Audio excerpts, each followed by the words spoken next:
নমস্কার, আমি শিউলি চক্রবর্তী। তোমাদের সবাইকে আমার ইউটিউব চ্যানেলে স্বাগত জানাই। এডুকেশন নেটের প্রিপারেশনের জন্য অবশ্যই আমার চ্যানেলটিকে সাবস্ক্রাইব করো এবং পাশে থাকা বেল আইকনটিতে অবশ্যই প্রেস করো।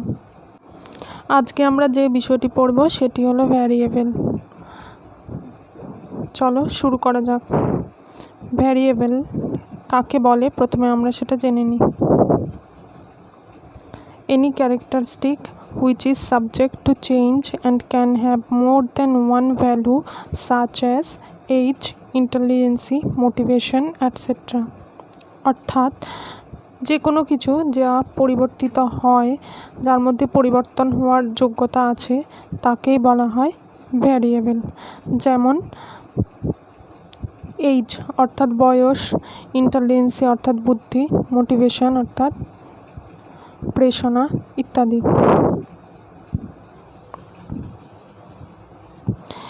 ভ্যারি শব্দের অর্থ হলো পরিবর্তিত হওয়া এবং এবল শব্দের অর্থ হলো যোগ্য। পরিবর্তন হওয়ার যোগ্যতা রয়েছে তাকে আমরা বলি ভ্যারিয়েবল। একটি উদাহরণের মাধ্যমে আমরা বিষয়টিকে বুঝবো। যেমন এইজ অর্থাৎ বয়স মানুষের সবসময় পরিবর্তিত হয়। যেমন এখন যদি কারো বয়স 21 বছর হয়, 1 বছর পর তার বয়স হবে 22 বছর, 2 বছর পর 23 বছর, এইভাবে আস্তে আস্তে তার আয়ু পরিবর্তিত হতে থাকবে। অর্থাৎ আমরা এখানে দেখতে পাচ্ছি যে এই যে বয়স বা এইজ এর মান সবসময় কিন্তু সমান থাকছে না। তো এর জন্য আমরা এটাকে একটা ভেরিয়েবল বলতে পারি। এবার আমরা জানবো ভেরিয়েবলের বিভিন্ন শ্রেণীবিভাগ সম্পর্কে। প্রথমেই হলো ডিপেন্ডেন্ট ভ্যারিয়েবল। ডিপেন্ডেন্ট শব্দটির অর্থ কী সেটা আমরা আগে জেনে নিই। ডিপেন্ডেন্ট অর্থাৎ নির্ভরশীল, অর্থাৎ যা কোনো কিছুর উপর নির্ভরশীল থাকে তাকেই আমরা ডিপেন্ডেন্ট ভ্যারিয়েবল বলি। তাহলে নামটির দ্বারাই বোঝা যাচ্ছে যে চলরাশি কোনো কিছুর উপর নির্ভরশীল থাকে তাকেই আমরা বলতে পারি ডিপেন্ডেন্ট ভ্যারিয়েবল। এখানে ডিপেন্ডেন্ট ভ্যারিয়েবল সম্পর্কে কিছু বলা হয়েছে। Variable by the independent variable, অর্থাৎ যেই ভ্যারিয়েবল বা যেই চলরাশিটি ইন্ডিপেন্ডেন্ট ভ্যারিয়েবলের দ্বারা প্রভাবিত হয় তাকেই আমরা ডিপেন্ডেন্ট ভ্যারিয়েবল বলতে পারি।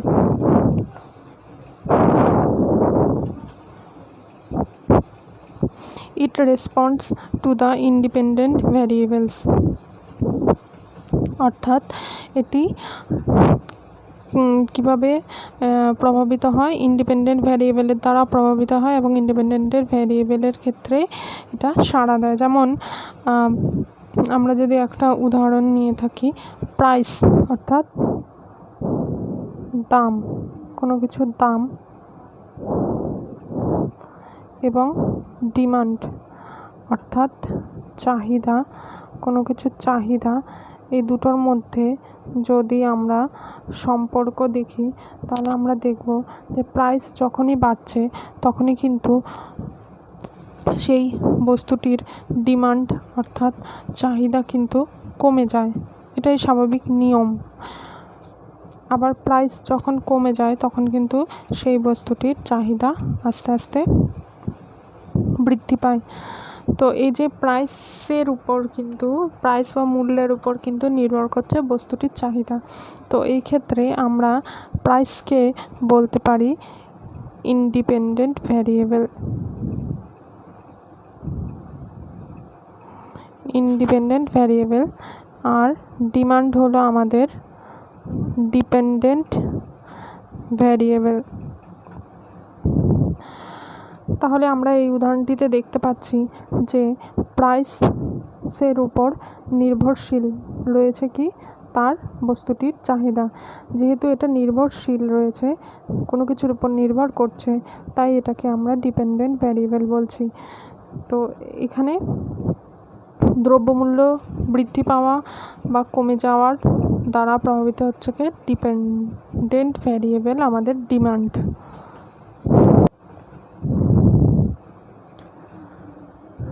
এখানে same dependent variable effect of independent IV অর্থাৎ ইন্ডিপেন্ডেন্ট ভ্যারিয়েবলস। যেটা আমি বললাম যে ডিপেন্ডেন্ট ভ্যারিয়েবল আমরা নিয়েছিলাম সেখানে কি ডিমান্ড, আর ইন্ডিপেন্ডেন্ট ভ্যারিয়েবল আমরা নিয়েছিলাম কি প্রাইস। তো এক্ষেত্রে আমরা দেখতে পাচ্ছি যে ডিপেন্ডেন্ট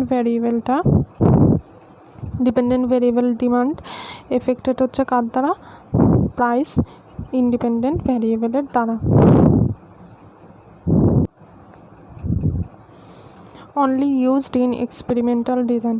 এই যে ডিপেন্ডেন্ট ভ্যারিয়েবল, এটা কোন ধরনের রিসার্চ ডিজাইনের ক্ষেত্রে ব্যবহৃত হয়, এটা একমাত্র এক্সপেরিমেন্টাল রিসার্চ ডিজাইনের ক্ষেত্রেই কিন্তু ব্যবহৃত হয়, অন্য কোনো রিসার্চ ডিজাইনের ক্ষেত্রে কিন্তু এটি ব্যবহৃত হয় না।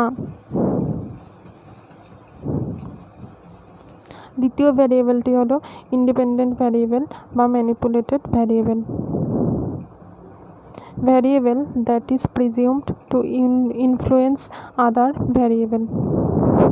অর্থাৎ ডিপেন্ডেন্ট ভ্যারিয়েবল হলো এমন একটি ভ্যারিয়েবল যেটা কিনা অন্য ভ্যারিয়েবলের উপর তার প্রভাব বিস্তার করে। ইনফ্লুয়েন্স অর্থাৎ প্রভাব বিস্তার করা, অর্থাৎ যে ভ্যারিয়েবলটি অন্য কোনো ভ্যারিয়েবলের উপর প্রভাব বিস্তার করে তাকেই আমরা ইন্ডিপেন্ডেন্ট ভ্যারিয়েবল বলতে পারবো। It is the presumed cause, where is the dependent variable is the presumed effect। Independent variable K simply মনে রাখার জন্য আমরা এটাই বলতে পারি যে ইন্ডিপেন্ডেন্ট ভ্যারিয়েবল হলো কজ আর ডিপেন্ডেন্ট ভ্যারিয়েবল হলো ইফেক্ট। আমরা যে আগের উদাহরণটি নিয়েছিলাম সেখানে আমরা price, P for price, demand, D for demand, এই দুটোর মধ্যে যেই সম্পর্ক, এখানে আমরা দেখেছি প্রাইস বৃদ্ধি পাওয়ার সাথে সাথে ডিমান্ড কিন্তু কমে যাচ্ছে, আর প্রাইস যখনই কমছে তখনই ডিমান্ড বৃদ্ধি পাচ্ছে। তো এখানে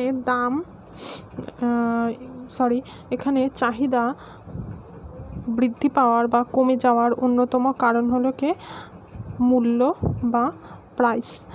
তো সেই কারণে আমরা এটাকে চাহিদা বৃদ্ধি বা চাহিদার ন্যূনীকরণের অন্যতম কারণ হিসাবে বলতে পারি।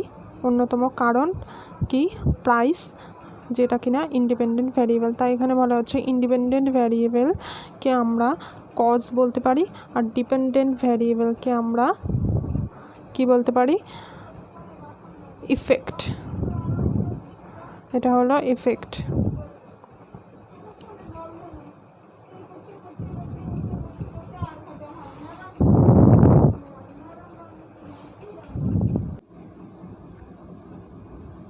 The researcher has control over it। অর্থাৎ ইন্ডিপেন্ডেন্ট ভ্যারিয়েবলকে রিসার্চার কিন্তু তার নিজের ইচ্ছা মতো নিয়ন্ত্রণ করতে পারেন, যেটা কিন্তু আমাদের ডিপেন্ডেন্ট ভ্যারিয়েবলের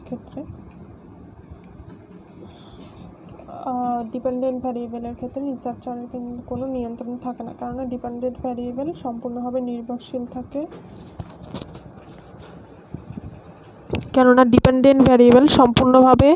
নির্ভরশীল থাকে ইন্ডিপেন্ডেন্ট ভ্যারিয়েবলের উপর। তাহলে আমরা বলতে পারি যে ইন্ডিপেন্ডেন্ট ভ্যারিয়েবল নিয়ন্ত্রিত হয় রিসার্চার বা গবেষকের মাধ্যমে। গবেষক তার ইচ্ছামতো ইন্ডিপেন্ডেন্ট ভ্যারিয়েবলের মধ্যে পরিবর্তন সাধন করতে পারেন।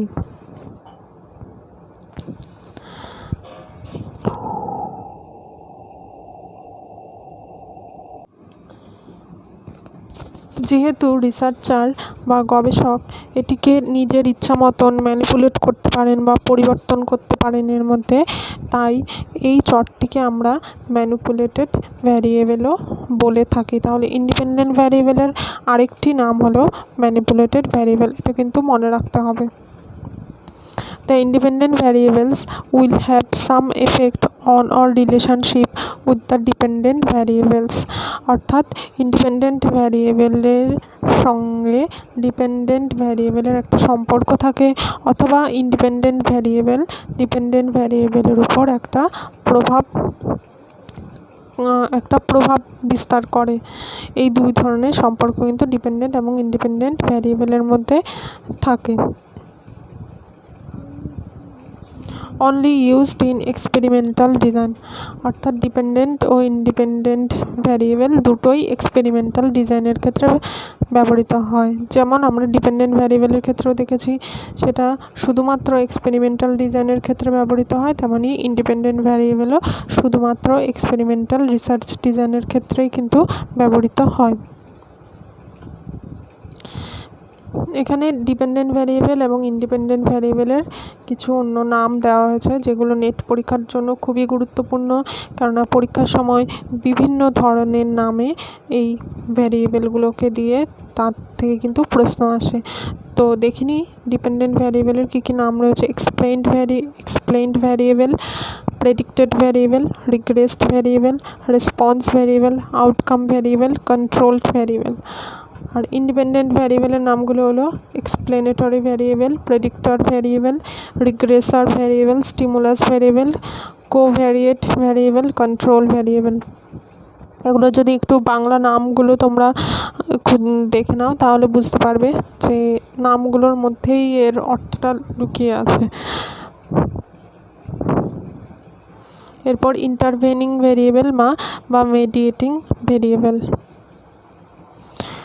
ইন্টারভেনিং অর্থাৎ যা দুটি ভ্যারিয়েবলের মাঝে আসে তাকেই বলা হয় ইন্টারভেনিং ভ্যারিয়েবল।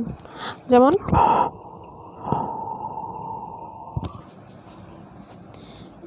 ইন্ডিপেন্ডেন্ট ভ্যারিয়েবল ও ডিপেন্ডেন্ট ভ্যারিয়েবল, এই দুটো আলাদা আলাদা variable.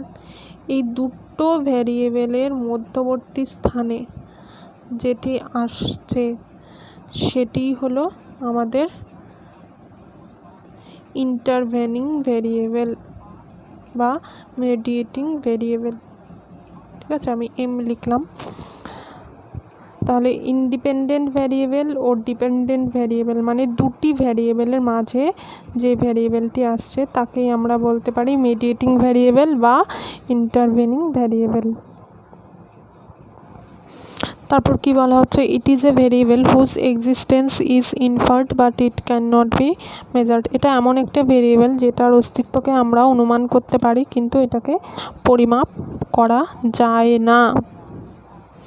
This are not directly observable, এগুলিকে সরাসরি প্রত্যক্ষভাবে দেখা যায় না। But linked with the independent and dependent variable, কিন্তু এই যে ভ্যারিয়েবলগুলো রয়েছে এগুলো কোনো না কোনোভাবে যুক্ত থাকে ইন্ডিপেন্ডেন্ট এবং ডিপেন্ডেন্ট ভ্যারিয়েবলসের সঙ্গে।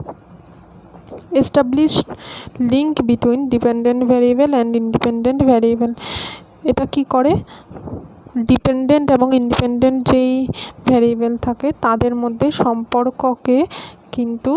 সম্পর্ককে তৈরি করে এই ভ্যারিয়েবলটা, ইন্টারভেনিং ভ্যারিয়েবল বা মিডিয়েটিং ভ্যারিয়েবল।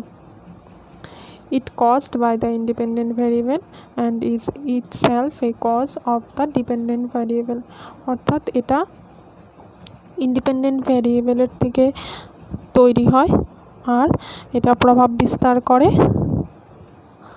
ডিপেন্ডেন্ট ভ্যারিয়েবলের উপর। অর্থাৎ ইন্ডিপেন্ডেন্ট ভ্যারিয়েবল হয় এর কারণ আর এটা এই যে ইন্টারভেনিং ভ্যারিয়েবল রয়েছে এটা প্রভাব বিস্তার করে ডিপেন্ডেন্ট ভ্যারিয়েবলের উপর, অর্থাৎ ডিপেন্ডেন্ট ভ্যারিয়েবল ইন্টারভেনিং ভ্যারিয়েবলের দ্বারা প্রভাবিত হয়। এবার একটা উদাহরণের মাধ্যমে আমরা বিষয়টিকে বুঝে নেব। গুড স্যালারি এবং লং লাইফ এই দুটোর মধ্যে কোনো সম্পর্ক রয়েছে কিনা এটা নিয়ে যদি কোনো গবেষক গবেষণা করেন, কোনো রিসার্চার তার রিসার্চ করেন, তাহলে দেখা যাবে গুড স্যালারি অর্থাৎ ভালো বেতন, ভালো আয়, যাদের রয়েছে তাদের লং লাইফ অর্থাৎ দীর্ঘায়ু রয়েছে কিনা এই নিয়ে যখন কোনো গবেষক গবেষণা করবেন তখন কিন্তু একটা বিষয় এদের মাঝে চলে আসে। এখানে কিন্তু আর একটু বলে নিই, গুড স্যালারি হলো আমাদের ইন্ডিপেন্ডেন্ট ভ্যারিয়েবল আর লং লাইফ হলো আমাদের ডিপেন্ডেন্ট ভ্যারিয়েবল। কেননা ভালো আয়ের উপরই দীর্ঘায়ু নির্ভরশীল কিনা সেটাই কিন্তু এখানে গবেষক দেখতে চাইছেন। তাহলে ভালো আয় যাদের বেশি তাদের দীর্ঘায়ু থাকে, নাকি যাদের আয় কম আছে তাদের দীর্ঘায়ু থাকে, সেটা নিয়েই গবেষণা। তো এখানে ডিপেন্ডেন্ট ভ্যারিয়েবল হলো আমাদের গুড স্যালারি আর ডিপেন্ডেন্ট ভ্যারিয়েবল হলো আমাদের লং লাইফ আর ইন্ডিপেন্ডেন্ট ভ্যারিয়েবল হলো গুড স্যালারি। তো এই দুটি বিষয়ের মাঝখানে আরেকটি বিষয় চলে আসে, সেটি হলো গুড মেডিকেল ফ্যাসিলিটিস। আমরা জানি যাদের ভালো আয় থাকে তারাই গুড মেডিকেল ফ্যাসিলিটিস নিতে পারেন। গুড মেডিকেল ফ্যাসিলিটিস অর্থাৎ ভালো চিকিৎসা ব্যবস্থা। তো ভালো চিকিৎসা ব্যবস্থা যারা নিতে পারবেন তারাই কিন্তু স্বাভাবিকভাবেই দীর্ঘায়ু পেতে পারেন। কিন্তু যাদের ভালো আয় নেই, যাদের কাছে ভালো অর্থ নেই, তারা কিন্তু ভালো চিকিৎসা ব্যবস্থা নিতে পারবে না। তো এই যে ইন্ডিপেন্ডেন্ট ভ্যারিয়েবল গুড স্যালারি এবং ডিপেন্ডেন্ট ভ্যারিয়েবল লং লাইফ, এই দুটোর মাঝখানে কি চলে এলো আমাদের গুড মেডিকেল ফ্যাসিলিটিস। এবং এই গুড মেডিকেল ফ্যাসিলিটিস কী করছে, এই দুটোর মাঝে একটা সম্পর্ক স্থাপন করছে। ইন্ডিপেন্ডেন্ট ভ্যারিয়েবল গুড স্যালারি এবং লং লাইফ ডিপেন্ডেন্ট ভ্যারিয়েবলের মাঝে কিন্তু একটা সম্পর্ক স্থাপন করছে কে, গুড মেডিকেল ফ্যাসিলিটিস। তো সেই জন্য এখানে আমরা গুড মেডিকেল ফ্যাসিলিটিস এটাকে আমরা বলতে পারি ইন্টারভেনিং ভ্যারিয়েবল বা মিডিয়েটিং ভ্যারিয়েবল। যেহেতু এটা দুটো ভ্যারিয়েবলের মধ্যবর্তী স্থানে রয়েছে, মধ্যবর্তী স্থানে থেকে উভয়ের মধ্যে সম্পর্ক তৈরি করে এবং উভয়ের মধ্যে যে সম্পর্ক রয়েছে সেটাকে ব্যাখ্যা করে, সেই জন্য আমরা এটাকে ইন্টারভেনিং ভ্যারিয়েবল বলে থাকি। এখানে গুড স্যালারি হচ্ছে গুড মেডিকেল ফ্যাসিলিটিসের কারণ, যেটা আমাদের 4 নম্বর পয়েন্টে বলা হয়েছে যে ইন্ডিপেন্ডেন্ট ভ্যারিয়েবল কিন্তু কারণ হয় কার, ইন্টারভেনিং ভ্যারিয়েবলের, বা ইন্ডিপেন্ডেন্ট ভ্যারিয়েবল থেকেই কিন্তু উৎপত্তি হয় এই ইন্টারভেনিং ভ্যারিয়েবল বা মিডিয়েটিং ভ্যারিয়েবলের। তো আমরা দেখছি গুড স্যালারি থেকেই কিন্তু পাওয়া যাচ্ছে গুড মেডিকেল ফ্যাসিলিটিস, অর্থাৎ গুড স্যালারির দ্বারাই প্রভাবিত হচ্ছে গুড মেডিকেল ফ্যাসিলিটি। আর গুড মেডিকেল ফ্যাসিলিটি দ্বারা প্রভাবিত হচ্ছে কি, লং লাইফ দীর্ঘায়ু। আশা করি সম্পূর্ণ ব্যাপারটি বোঝা গেছে। এরপর চলে আসছি আমাদের তৃতীয় ভ্যারিয়েবল এক্সট্রানিয়াস ভ্যারিয়েবল।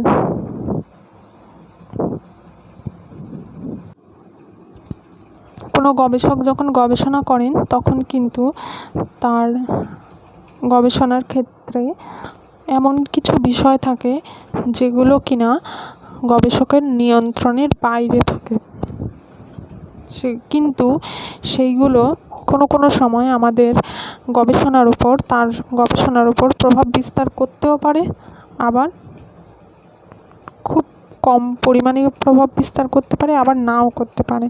তো এই ধরনের ভ্যারিয়েবলগুলো থাকে, এগুলোকে আমরা বলে থাকি এক্সট্রানিয়াস ভ্যারিয়েবল। অর্থাৎ যেটার উপর আমাদের গবেষকদের কোনো রকম হস্তক্ষেপ থাকে না কোনোভাবেই, এবং গবেষক এগুলোকে তার রিসার্চ থেকে বা গবেষণা থেকে বাদও দিতে পারেন না। এই ধরনের ভ্যারিয়েবলগুলোকে আমরা বলে থাকি এক্সট্রানিয়াস ভ্যারিয়েবল বা বাহ্যচর। In real life situation there can be many factors that can affect the outcomes. বাস্তব জীবনে এমন কিছু জিনিস, এমন কিছু বিষয় থাকে যেগুলো কিনা গবেষকের আউটকামসের উপর কী করে, প্রভাব বিস্তার করে। Those variables which may have an effect on the dependent variables but which are not controlled, যেটা আমি আগেও বললাম যে এই যে এক্সট্রানিয়াস ভ্যারিয়েবলগুলো রয়েছে এগুলো কিন্তু ডিপেন্ডেন্ট ভ্যারিয়েবলের উপর প্রভাব বিস্তার করতে পারে এবং which are not controlled, এবং কিন্তু সেগুলোকে কোনোভাবেই নিয়ন্ত্রণ করা যায় না। এক্সট্রানিয়াস ভেরিয়েবলস আর ডেঞ্জারাস। যেহেতু এগুলোকে কোনোভাবেই নিয়ন্ত্রণ করা যায় না, সেই কারণে এগুলো খুবই মারাত্মক। কেন মারাত্মক বলা হচ্ছে? দে মে ড্যামেজ এ স্টাডিজ ভ্যালিডিটি। কেননা এগুলো কোনো গবেষণার বৈধতাকে নষ্ট করে দিতে পারে। আর যদি কোনো গবেষণা বৈধ না হয়, তাহলে কিন্তু সেই গবেষণাটিকে সম্পূর্ণভাবেই পরিত্যক্ত করে দেওয়া হয়, বাদ দিয়ে দেওয়া হয়। মানে যেহেতু সেটি বৈধ নয়, তাই সেই গবেষণাটি করেও কোনো লাভ নেই। তার যেই ফলাফল আসবে সেটিও বৈধ হবে না, তার ফলে গবেষণাটি কোনো মূল্যহীন হয়ে পড়ে। Making it impossible to know whether the effects were caused by the independent and moderator variables or some extraneous factor। এবং এটা ডেঞ্জারাস বলার আরও কারণ রয়েছে। এটা তো স্টাডির ভ্যালিডিটিকে নষ্ট করেই। আর এই যে ডিপেন্ডেন্ট ভ্যারিয়েবলের যদি কোনো পরিবর্তন হয় এই এক্সট্রানিয়াস ভ্যারিয়েবলের কারণে, তো সেই ক্ষেত্রে কিন্তু গবেষক অনেক সময় জানতেও পারে না যে এটা ইন্ডিপেন্ডেন্ট ভ্যারিয়েবলের কারণেই এই পরিবর্তনটা এসছে, নাকি কোনো মডারেটর ভ্যারিয়েবল অর্থাৎ ইন্টারভেনিং ভ্যারিয়েবলের কারণে এই পরিবর্তন এসছে, নাকি কোনো বাহ্য চর মানে এক্সট্রানিয়াস কোনো ফ্যাক্টরের জন্য এই পরিবর্তনটা এসেছে। এটা কিন্তু অনেক সময় গবেষক জানতে পারে না। এবার এই সমগ্র বিষয়টিকে যদি আমরা একটা উদাহরণের মাধ্যমে ব্যাখ্যা করি, তাহলে এই বিষয়টি আমাদের কাছে আরও পরিষ্কার হবে। যেমন যখন কোনো গবেষক কোনো টিচিং মেথডের প্রভাব কোনো একটা বিষয়ের ছাত্রদের অ্যাচিভমেন্টের উপর কোনো প্রভাব বিস্তার করছে কিনা, এই বিষয়টি নিয়ে যখন তিনি গবেষণা করবেন, তখন গবেষণার জন্য তিনি কি করবেন? দুটি গ্রুপ তৈরি করবেন। ধরা যাক দুটি গ্রুপ হলো, একটি হলো এ গ্রুপ এবং একটি হলো বি গ্রুপ।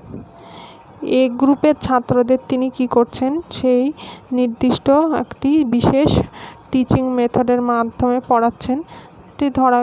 কোনো একটা বিশেষ টিচিং মেথডের মাধ্যমে পড়াচ্ছেন। আর বি গ্রুপের ছাত্রদের তিনি নর্মাল টিচিং মেথডের মাধ্যমে পড়াচ্ছেন। নর্মাল টিচিং মেথডের মাধ্যমে বি গ্রুপের ছাত্রদের পড়াচ্ছেন, আর এ গ্রুপের ছাত্রদের স্পেশাল টিচিং মেথডের মাধ্যমে পড়াচ্ছেন। তখন যদি এবং তারপর পড়ানোর পর এই দুটো গ্রুপকে কি করলেন? তাদের অ্যাচিভমেন্ট টেস্ট নেওয়া হলো। নেওয়ার পর এবার এই যে যখন তিনি দুটো গ্রুপ নিচ্ছেন, সেই সময় যদি গ্রুপটা নেওয়ার সময় যদি গবেষক ছাত্রদের বয়স দুটো গ্রুপে সমানভাবে না নিয়ে থাকেন, এই গ্রুপে যেই বয়সের ছাত্র নিয়েছেন তিনি যদি বি গ্রুপে সেই বয়সের ছাত্র না নিয়ে থাকেন, তাহলে কিন্তু তার এই যে অ্যাচিভমেন্ট টেস্টের রেজাল্টটা বেরোবে, সেই ক্ষেত্রে কিন্তু এটা বলা মুশকিল যে স্পেশাল যেই টিচিং মেথড, সেই টিচিং মেথডের কারণে এই গ্রুপের ছাত্রদের যে টেস্ট রেজাল্ট বেরিয়েছে তার মধ্যে পরিবর্তন এসেছে, নাকি ছাত্রদের বয়সের যেই পার্থক্য রয়েছে সেই বয়সজনিত কারণে দুটো গ্রুপের অ্যাচিভমেন্টের মধ্যে পার্থক্য দেখা যাচ্ছে। এখানে এটা বলা মুশকিল। এবং এই যে বয়সের বিষয়টি এখানে এসেছে, দুটো গ্রুপের ছাত্রছাত্রীদের মধ্যে বয়সের বিভিন্নতা, এটা কিন্তু গবেষক তার গবেষণা থেকে বাদও দিতে পারবেন না। আর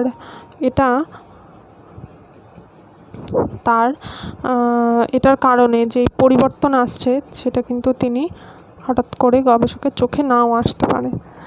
তো সেই কারণে এই যে এবং এই বয়সের কারণে যে পরিবর্তন, সেটা কিন্তু তার গবেষণার মূল লক্ষ্য নয়। তার গবেষণার মূল লক্ষ্য হচ্ছে যে স্পেশাল টিচিং মেথডের মাধ্যমে তিনি পড়াচ্ছেন, তার মাধ্যমে কোনো পরিবর্তন এসেছে কিনা অ্যাচিভমেন্টের, ছাত্রছাত্রীদের অ্যাচিভমেন্টের ক্ষেত্রে, সেই বিষয়টির অ্যাচিভমেন্টের ক্ষেত্রে।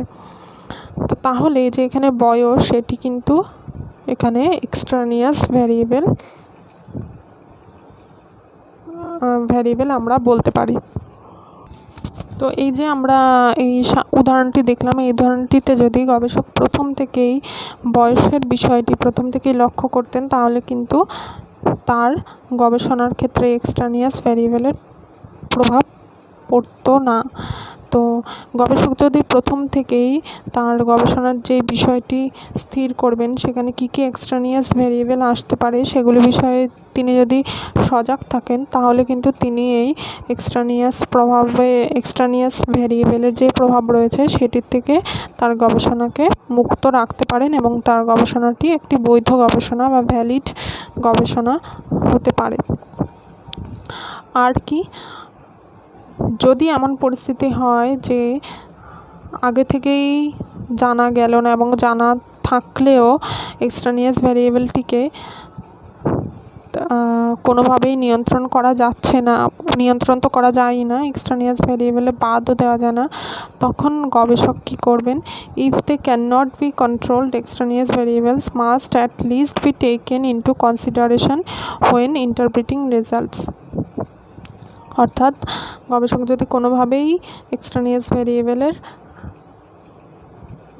কে নিয়ন্ত্রণ করতে না পারেন, তখন তিনি কি করবেন? যখন তার তথ্য বিশ্লেষণের মাধ্যমে তার গবেষণার ফলটিকে ঘোষণা করবেন, তখন তিনি অন্যান্য বিষয়কেও বিবেচনাযোগ্য, অন্যান্য বিষয়েও এই যে গবেষণার ফলে এসছে সেই ক্ষেত্রে অন্যান্য বিষয়েও প্রভাব রয়েছে তার এই গবেষণায়, সেটি বিবেচনাধীন, সেইটি তিনি তার রিসার্চ রেজাল্টে যদি উল্লেখ করে দেন, তাহলে কিছুটা হলেও তা বিবেচনাধীন হয় তার গবেষণা। আচ্ছা, এক্সট্রানিয়াস ভ্যারিয়েবল কিন্তু একটা টাইপস অফ ইন্ডিপেন্ডেন্ট ভ্যারিয়েবলই, কেননা এটা যদিও গবেষকের নিয়ন্ত্রণের মধ্যে নয়, কিন্তু এটা কিন্তু ডিপেন্ডেন্ট ভ্যারিয়েবলের উপরই প্রভাব বিস্তার করে। আর যখন এই এক্সট্রানিয়াস ভ্যারিয়েবল যে সবসময় গবেষণার উপর প্রভাব বিস্তার করবেই সেরকম নয়, এমনও হতে পারে যে নাও করতে পারে, বা করলেও সেটা খুবই কম, যেটা মানে প্রভাব বিস্তার না করার মতনই। কিন্তু যখন এক্সট্রানিয়াস ভ্যারিয়েবল খুব স্ট্রংলি আমাদের গবেষণার উপর প্রভাব বিস্তার করে, তখন কিন্তু তাকে বলা হয় কনফাউন্ডিং ভ্যারিয়েবল। কনফাউন্ডিং ভ্যারিয়েবল হলো একটা types of extraneous variable. Confounding variables are a specific types of extraneous variable, একটা এক্সট্রানিয়াস ভ্যারিয়েবলেরই একটা ভাগ। The researcher failed to control or eliminate this variables. অর্থাৎ গবেষক এই ভ্যারিয়েবলগুলোকে তার গবেষণা থেকে বাদও দিতে পারেন না, আবার এগুলিকে নিয়ন্ত্রণও করতে পারেন না, কারণ এটাও types of extraneous variable. Can damage the internal validity of an experiment. এটা কোনো গবেষণার ইন্টারনাল ভ্যালিডিটিকে নষ্ট করে দিতে পারে। A confounding variable that could strongly influence your study while extraneous variables are weaker and typically influence your experiment in a lesser way. এইখানে কিন্তু এক্সট্রানিয়াস ও কনফাউন্ডিং ভ্যারিয়েবলের যে পার্থক্য সেটাই বলা হয়েছে। কনফাউন্ডিং ভ্যারিয়েবল কিন্তু কি করে, কোনো গবেষণার ক্ষেত্রে অধিক পরিমাণে প্রভাব বিস্তার করে, অর্থাৎ এটা একটা স্ট্রংলি ইনফ্লুয়েন্স থাকে, যেটা এখানে বলা হয়েছে স্ট্রংলি ইনফ্লুয়েন্স। কনফাউন্ডিং ভ্যারিয়েবলের প্রভাবটা গবেষণার উপর ভীষণই গাঢ়ভাবে থাকে, আর যেখানে এক্সট্রানিয়াস ভ্যারিয়েবলের প্রভাব কিন্তু উইকার, অর্থাৎ খুবই দুর্বল, ভীষণই কম থাকে। তো এটাই হচ্ছে এক্সট্রানিয়াস এবং কনফাউন্ডিং ভ্যারিয়েবলের মূল পার্থক্য। এবার আমরা এক্সট্রানিয়াস ভ্যারিয়েবল ও ইন্টারভেনিং ভ্যারিয়েবল, এই দুটো ভ্যারিয়েবল পড়েছে। এই দুটো ভ্যারিয়েবল অনেকের মনেই একটা কনফিউশন সৃষ্টি করে, সেই কারণে এই দুটো ভ্যারিয়েবলের যে পার্থক্য আছে সেটা যদি আমরা জেনে নিই, তাহলে আমাদের ধারণা আরও পরিষ্কার হবে এবং স্পষ্ট হবে।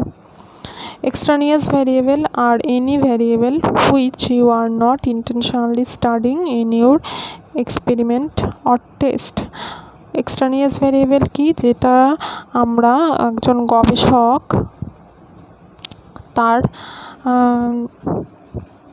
ইচ্ছা অনুসারে, মানে সে ইচ্ছাকৃতভাবে এই চরগুলির অধ্যয়ন কিন্তু তার গবেষণাতে করে না, এটা স্বাভাবিকভাবে এসে যায়, যেটা তার নিয়ন্ত্রণেও থাকে না।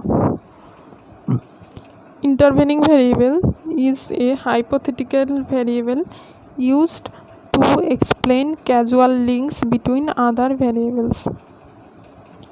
আর ইন্টারভেনিং ভেরিয়েবল কি করে, যেটা কিনা দুটো ভেরিয়েবলের মধ্যবর্তী স্থানে থাকে এবং তাদের মধ্যে যেই সম্পর্ক রয়েছে সেই সম্পর্ককে ব্যাখ্যা করে কে, এই ইন্টারভেনিং ভ্যারিয়েবল। আশা করি তোমাদের সবার এই ভ্যারিয়েবলগুলো সম্পর্কে ধারণা স্পষ্ট হয়েছে। এরপর ভ্যারিয়েবলের আরও যে ভাগগুলো রয়েছে সেগুলো নিয়ে আমরা পরবর্তী ভিডিওতে আলোচনা করব। Thank you for watching. Subscribe the channel, like and share the video.